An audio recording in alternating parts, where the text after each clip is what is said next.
sent me a photo. It was Jason hugging his secretary, Hannah. Keep an eye on her, Chloe. Just saying. I didn't explain. I barely even cared. Jason had shown me the company group photo. In a sea of gorgeous dolled-up girls. Hannah was the one who looked like a walking corpse. No makeup, sallow skin. Plain as dry toast. He had trashed her to me 1,000 times. I've never met anyone so damn stupid. She can't do anything right. She looks like a mess. It's embarrassing for the company image. I could still hear the disgust in his voice. It felt real. But then he beat her fiance half to death for her. He got himself thrown in the slammer for 10 days. 10 days later, I went to pick him up at the police station gate. I saw Hannah. She was shivering like a wet stray dog. Shrinking into a corner. When she saw me, I didn't even give her a look. When Jason walked out, he rushed straight to me. He crushed me in a hug. Chloe. You came. God. I missed you so much. My eyes drifted over his shoulder to Hannah. She stared at us, her eyes red and puffy, and choked out a sob. Jason. Jason's body went rigid. He grabbed my hand, refusing to look at her, and started dragging me toward the street like a cat. Let's go home. Do you want to order in or go out tonight, Jason? Jason. Hannah trailed behind us like a haunting ghost. Sobbing his name, just like her name. Had been haunting our marriage for the past 4 years. Jason kept ignoring her, but his grip on my hand tightened painfully. Maybe we should hit the market. Get some fresh crab legs. You love Jason. Hannah wailed again. Jesus Christ. Can you take a hint?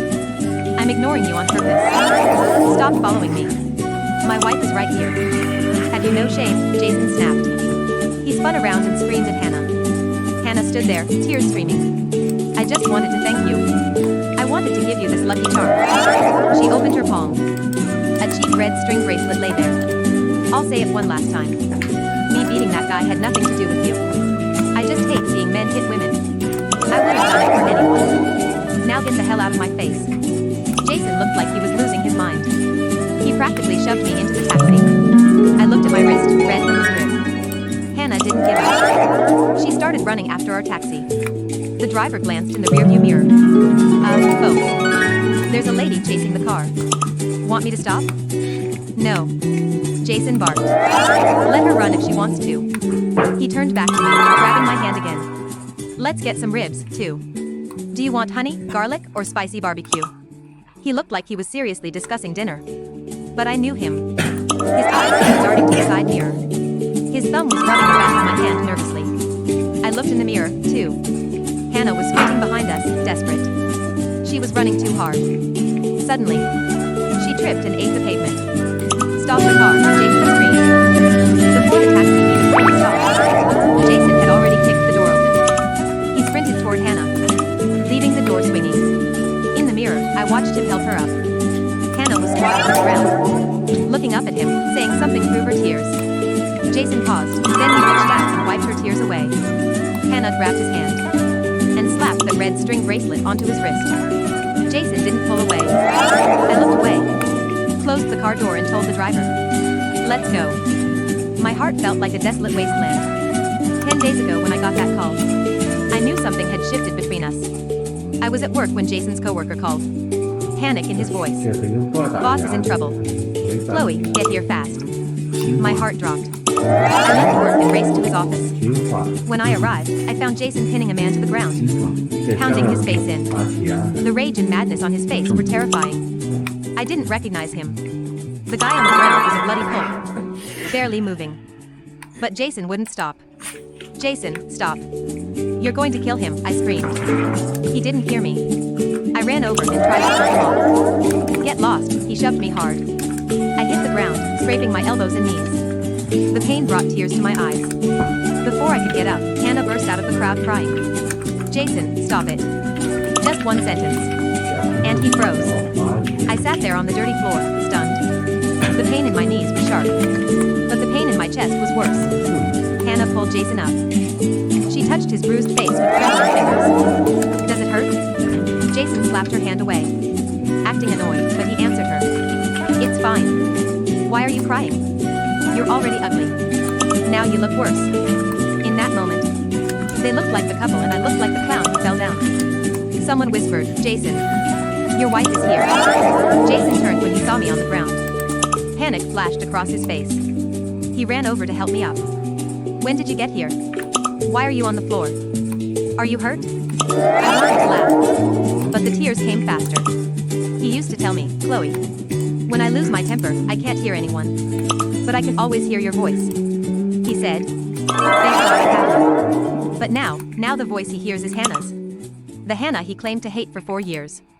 Hannah had been Jason's assistant for 4 years. When he hired her, we were just dating. Hannah had a fiance. The first year, Jason complained about her constantly. She can't even scrape simple data. How the hell did she graduate college? I told her to dress up for clients, but she refuses to wear makeup. She's humiliating the company. I'm firing her tomorrow. But Hannah stayed. The second year we got married. Hannah wasn't invited. After the wedding, while Jason showered, I saw a text on his phone from her. Hannah, boss. I broke off my engagement today. I frowned. Why tell your boss that? Especially on his wedding night? When Jason came out, I asked him, why is Hannah telling you she's single? Jason rolled his eyes.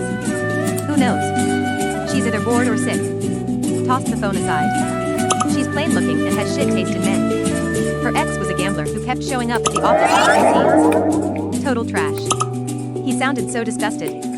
I let it go. But around the 3rd year, things got weird. That picture of Jason hugging her.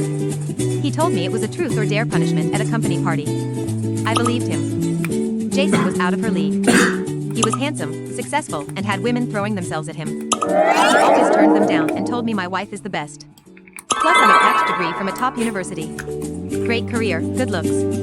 I went to his office once to check. Hannah was just as he described. Frumpy t-shirt and jeans. Oily skin. When she saw me, she shook like a leaf. She tried to pour me tea and spilled it everywhere. I'm sorry, Mrs. Chloe. I didn't mean to. She stammered, teary-eyed. Jason yelled at her, you clumsy idiot. Get out. She ran out crying. He was the punching bag. The background character. So why in the 4th year did he go crazy for her? I found out the guy he beat up was Chris. The ex-fiance. He was demanding money for gambling debts. When Hannah refused, he slapped her. Jason saw red and nearly killed him. Before the cops took him, Jason hugged me. Chloe, it's not what you think. Wait for me. I'll call later. So where was my explanation? Was it him ditching me to help her or wearing her bracelet? I sat in the taxi alone, tears silently rolling down my face. When I got home, the dinner on the table had gone cold. Jason came back late. He tried to spoon me in bed whispering, Chloe. Chloe. I pretended to sleep. I saw the red string on his wrist. His phone rang. He thought I was asleep and answered in a hushed voice. It was his friend, Derek. Hannah quit so this wouldn't affect your reputation. She broke up with her fiance 3 years ago, man. She's been dealing with that stalker ex ever since. She loves you. Don't tell me you don't see it. Don't let her down. Jason was silent for a long time. Then he whispered, I know the bed dipped. Jason lay down. Usually he holds me. Tonight we lay back to back. The gap between us felt like a canyon. His phone screen lit up the dark room all night. The next morning, I called in sick. My stomach was twisting in knots. At the hospital, I bumped into Derek. Let's grab a coffee, I said. Derek didn't beat around the bush. I know what you want to ask. It's about Hannah. Look, Hannah isn't as pretty as you. She's poor. She's not elite. But she cooks for Jason. She drinks for him at business dinners. When he's stressed, she listens. That's what a man needs. You just give him pressure. Your family is rich. He's terrified of your parents. He works himself to death just to feel worthy of you. So stop acting like the victim. Look in the mirror. I couldn't believe my ears. My parents adored him. They funded his startup without my family, Jason would be a nothing. And now my support was pressure. His wedding vows to treat me like a princess were just a burden. I laughed. It was a bitter, hollow sound. I drove home. Jason was on the balcony on a call. He saw me in panic, turning his back. Minutes later, he came in looking annoyed. Just the new admin asking dumb questions. I looked down. I had heard him resume job hunting. Hannah needed a job. I didn't expect her resume to land on my HR manager's desk. The The HR girl said, "Wow. This resume is beautifully designed." I looked at it. I knew that layout. I knew that color scheme. Jason made it. He used to fix my resumes. My time is money, Chloe. I only do this for you. What a joke. I handed the resume back. She looks promising. Hire her. And just like that, Hannah walked into my company. Same jeans, same t-shirt, same yellow skin, and on her wrist, a red string just like Jason's. "Hello, Mrs. Chloe," she said, calm as ice. Later in the break room, a senior coworker, Brenda, was playing matchmaker. "Hannah, you single? I have a nephew." "Great job." Hannah hesitated. Then she saw me enter. Her eyes changed. A smirk appeared. "Thanks, Brenda. I'd love to meet him." I was pouring coffee. Suddenly hot liquid spilled over my hand. Before I could react, Hannah was there dabbing my hand with a napkin. "Oh, no. Mrs. Chloe. Be careful." Her voice was sweet, but her eyes, they were screaming triumph. That night, Jason was glued to his phone at dinner. Suddenly, he slammed it down. Why are women so desperate? Is she dying to get married or something? Going on blind dates like a cheap? I didn't ask who normal today, Jason. Why are you so angry? He choked on his food. He shoveled some greens into my bowl. "Eat your veggies. They're fresh." At 10 p.m., his phone rang. "Hannah," he declined. "It's sweating spam call. Annoying." 10 minutes later, I forgot an email. "I need to work." He went into his soundproof study. Usually, he leaves the door open. Tonight, he locked it. 5 minutes later, he stormed out, grabbing his keys. He looked at me with pure venom. "I told you there's nothing between me and Hannah. Why did you do that?" "Why did I do what?" I asked, my voice terrifyingly calm. I didn't turn around to face him. I continued typing on my laptop, though the screen had blurred into a meaningless haze of light. "Don't play dumb with me, Chloe." Jason roared. He paced the living room, running a hand through his hair, a gesture I used to find endearing, now manic and repulsive. "Brenda's nephew? A blind date? You set her up. You knew she was fragile, and you threw her to the wolves just to mock her." I slowly swiveled my chair. "I hired her because you made her resume look like a masterpiece. I let her socialize because she's an employee. And frankly, Jason, how do you know she's on a date? Did you put a tracker on her phone? Or were you listening in?" Jason froze. His face went from flushed red to a sickly pale. He had told me he was working. The truth was, he had been stalking his ex-secretary, my current employee, all night. "She called me," he stammered, his eyes darting away. She was crying. The guy was aggressive. "So you're going to go save her again?" I stood up, smoothing the silk of my nightgown. "Go ahead. Go beat up another man. Go to jail. See if I pick you up this time." "You're heartless," he spat, grabbing his jacket. "You think your money makes you better than everyone. You don't understand real human connection. Hannah has no one but me. She has a job. She has a salary. And she apparently has my husband." I said. "Stop being paranoid." He shouted, the vein in his neck bulging. "I'm going because I'm a decent human being. Don't wait up." The door slammed. The silence that followed wasn't heavy, it was clarifying. I didn't cry this time. I walked to the window and watched him run to his car. He didn't look like a knight in shining armor. He looked like a frantic, desperate man addicted to the chaos of a broken woman. I picked up my phone and dialed a number I hadn't used in years. "Dad?" I said when the voice answered. "I need you to freeze the Series B funding for Jason's startup. Tonight." Chapter 2, The Trojan Horse. The next morning, I walked into the office wearing a suit that cost more than Hannah's entire student loan debt. I didn't call in sick. I didn't hide. When I entered the break room, Hannah was there. She was wearing a bandage on her wrist, the one with the red string, and holding court with Brenda and a few other athletes. She looked up at me with blue eyes, brimming with fake tears. "Mrs. Chloe," she squeaked.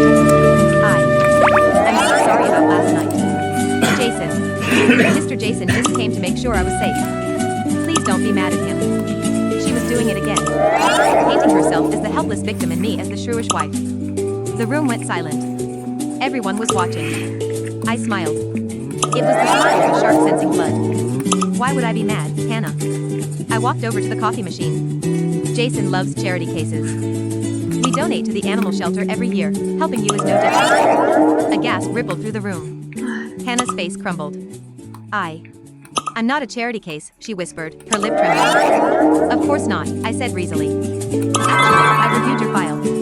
Since you have such a close mentorship with my husband, clearly you have potential we haven't tapped. I'm promoting you. Hannah blinked. What? Executive liaison for the international account, I lied. We have a delegation from Tokyo coming next week. You'll be in charge of their itinerary and translation coordination. It's a big raise. But I don't speak Japanese, she stammered. And I've never done logistics. Oh, don't worry, I patted her shoulder.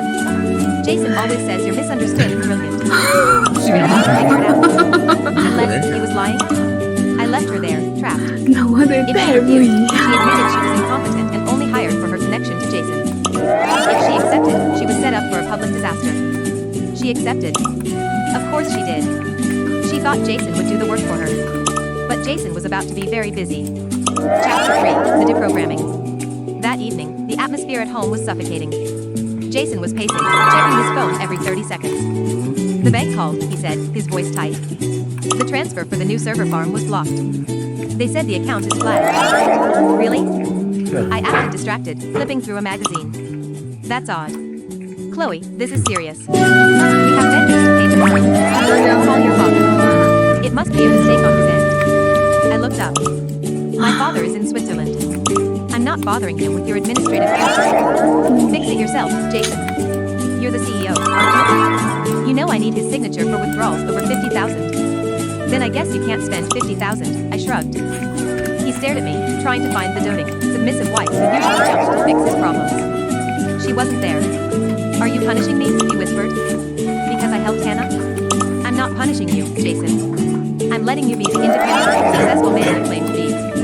Isn't that what you want? To not feel pressured by my support? He stormed off to his study. I waited 5 minutes, then opened my laptop. I had installed a keystroke logger on his computer months ago, not out of suspicion, but for security. Now, it was my weapon. I watched in real time as he messaged Hannah. Jason, I can't help with the Tokyo presentation. The funding is frozen. Chloe is acting weird. You have to figure it out. Hannah, but I can't. I told them I knew the cultural protocols. I'm going to look stupid. You promised you'd always protect me. Jason, stop whining. I have a company to save. Just wear something tight and smile, that's all you're good at anyway. I raised an eyebrow. Trouble in paradise already? It turned out Derek, Jason's friend, was right about one thing. Jason loved being the savior. But he couldn't be the savior if he had no power. And without my money, Jason had zero power. Chapter 4, the humiliation. The Tokyo delegation meeting was a massacre. I sat at the head of the table, flanked by the board members.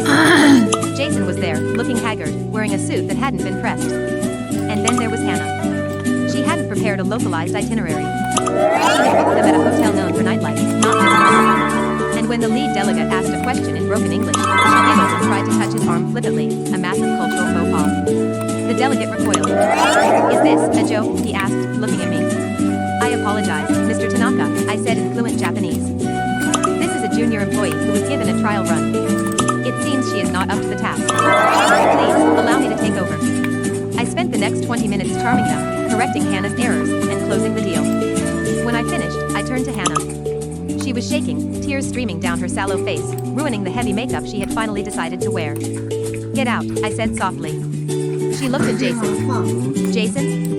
Jason looked at the board members, then at the disgusted clients, and finally at me. He saw the power dynamic shifting. If he defended her now, he lost the company. You heard her, Jason muttered, refusing to meet Hannah's eyes. Leave the room, Hannah. Hannah gasped, a sound of pure betrayal. She ran out. That night, Jason tried to have sex with me. It was aggressive, desperate. He wanted to reclaim ownership. I pushed him off. Don't touch me, I said. I chose you, he yelled. I let her out. I sided with you. What more do you want? I want a divorce, I said. The silence that followed was deafening. You can't, he laughed nervously. We're a team. You love me. You've loved me for 4 years. You're just jealous. I love the man I love. But you're just a leech, Jason. A leech who likes to play hero to broken things because it makes you feel tall. I'm not broken, so you don't know what to do with me. I'll take half, he sneered, his face twisting into something ugly. I'll take half the company, half the house, half your trust fund. Actually, I tossed the file folder onto the bed. You won't. He opened it. Photos. Dozens of them. Jason and Hannah entering her apartment. Jason paying her rent from the company expense account, labeled consulting fees. Jason beating up her fiance. Adultery, embezzlement, and assault, I listed. And since we signed a prenuptial agreement that you clearly didn't read closely, infidelity voids your claim to any assets derived from my family's initial investment. You owe the company $140,000 for the funds you siphoned to her. You have 30 days to pay it back, or I press criminal charges. Jason fell to his knees. It wasn't a figure of speech. He literally collapsed. Chapter 5, The Desolation. The divorce was swift. My lawyers were sharks. His was a court-appointed generic because he couldn't afford a retainer. I kicked him out of the house. He moved into Hannah's tiny, cramped apartment. I heard stories through the grapevine. It's amazing how small the city gets when you're at the top looking down. Apparently, true love doesn't survive well in small. Hannah, who wanted to save her, found herself with a broke, angry man who blamed her for his ruin. Jason, who wanted a submissive doll, found himself with a needy, nagging woman who couldn't cook, couldn't clean, and couldn't pay the bills.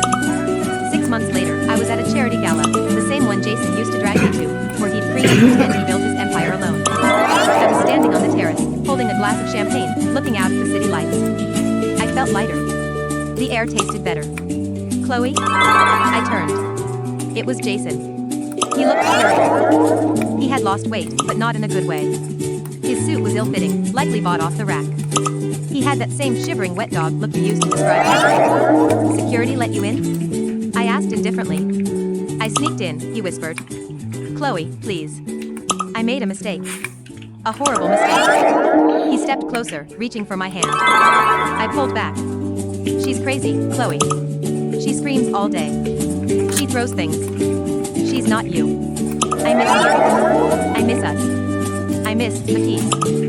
You miss the money, I corrected. No. I miss your voice. Remember? I said I could always hear your voice. I looked at him, really looked at him, and felt absolutely nothing. No anger. No sadness. Just the mild pity one feels for a roadkill squirrel. That's funny, I said. Because I can't hear you at all. I signaled the security guard standing near the door. This man is trespassing. Chloe, don't do this. I love you. As the guards dragged him away, he started screaming, just like Hannah used to. I'll change. I'll fix it. Chloe. I watched him disappear into the shadows. Epilogue, the red string. A year later, I was walking through the downtown market, the one Jason hated because it was too crowded. I was buying fresh crab legs, not for a husband, but for a dinner party with friends. I saw a commotion near a street vendor selling cheap jewelry. A woman was sitting on the ground, wailing. It was Hannah. She looked older, haggard, her hair matted. She was screaming at a man who was walking away. The man was Jason. He was wearing a delivery driver's uniform, looking exhausted and beaten down by life. You promised. Hannah screamed. You promised you'd buy me the ring today. I don't have the money, Hannah. Leave me alone. Jason shouted back, his voice cracking with misery. I have to work. If I'm late, they'll dock my pay. You're useless, she shrieked. She grabbed his arm. On his wrist, that cheap red string bracelet was still there, but it was frayed, dirty, and turning black with grime. It looked like a shackle. He shoved her off, not with the dramatic passion of the past, but with the weary disgust of a man trapped in a hell of his own making. He didn't hit her, he just looked at her with pure loathing. I wish I had never met you, he muttered. And I wish you were dead, she screamed back. I watched them for a moment. The tragic lovers. The soulmates who fought the world to be together. They had one. They had each other.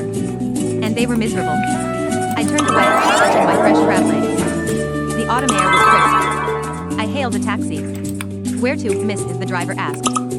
Home, I smiled. And take the scenic route. I'm in no rush. I looked at my own wrist. It was bare. No red strings. No shackles. Just skin, glowing under the city lights. I had never been more free.